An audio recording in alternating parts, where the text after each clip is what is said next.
अस्सलामुअलैकुम। आज का हमारा टॉपिक है कि फॉर होम टू प्रोड्यूस, क्योंकि हमारा टॉपिक चल रहा था कि सेंट्रल प्रॉब्लम ऑफ इकानमी, जिसमें हमने पढ़ा था what to produce, how to produce, दूसरा मसला था, और तीसरा है फॉर होम टू प्रोड्यूस, किन के लिए पैदा की जाए, किसके लिए पैदा की जाए।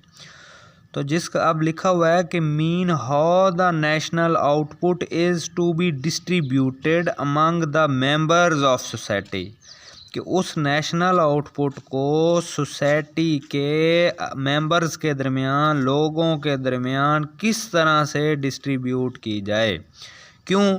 क्योंकि resources and outputs are the scarce, यानी लिमिटेड हैं, कि पैदावार और रिसोर्सेज क्या होते हैं, महदूद होते हैं। और अब इन महदूद ज़राए में किसका कितना हिस्सा बनता है, ये एक बहुत बड़ा अहम मसला है। इसलिए ये लिखा हुआ आगे, therefore society has to decide who should get how much from the total output of goods and services, कि उस टोटल प्रोडक्शन में से किसका कितना कितना हिस्सा बनता है, ये फैसला करना होता है। इसे बोलते हैं फॉर होम टू प्रोड्यूस।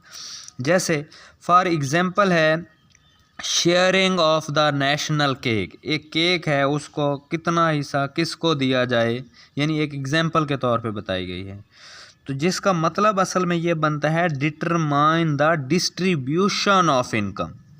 हमें पता है इकानमी के अंदर 4 फैक्टर ऑफ प्रोडक्शन है, लैंड है, लेबर है, कैपिटल है, ऑर्गेनाइजेशन है। तो अब प्रोडक्शन हो गई, अब लैंड ऑफ रेंट कितना है भाई, लेबर ऑफ वेज कितना है, इंटरेस्ट ऑन कैपिटल कितना है, प्रॉफिट ऑफ एंटरप्राइज कितना है। तो ये कहलाता है फॉर होम टू प्रोड्यूस।